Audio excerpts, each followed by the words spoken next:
Emmanuel Macron wins.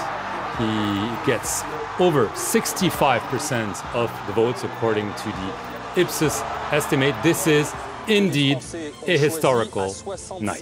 Yes, indeed. 65% of the estimates of the early results, as you mentioned. I do believe we have the images of people celebrating perhaps this victory. As polls did indicate, it was likely he did have a 20-point lead mark on Friday. That was when the last polls were allowed to be taken.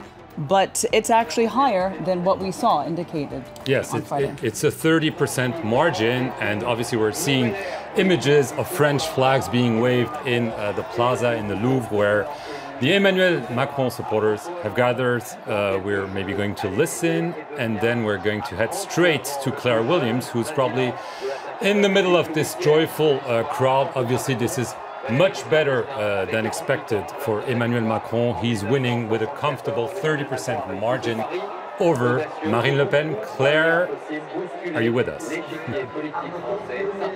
I'm with you, Mark. Absolutely. It's total euphoria here in front of the Louvre Museum in the centre of Paris. Emmanuel Macron has done better than people here expected. I did speak to some supporters earlier on, and they said, we just hope he gets more than 60%. He's got 65%. He's got well over that 60% benchmark. In the last 2 weeks, he did slip down at one point to around 58% in the polls, but now he's got that 65%. So total euphoria in the crowd. As you can see behind me, they're still manically waving their flags. People are absolutely delighted here. And Claire, when can we expect then to hear from Emmanuel Macron?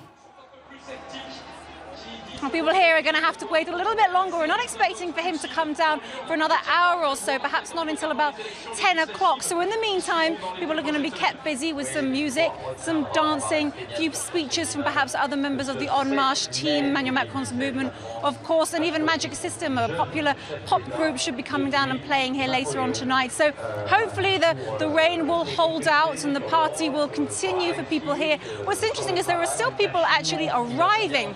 Security was so tight and everyone's having to be patted down and checked thoroughly, their bags, everything, the whole works.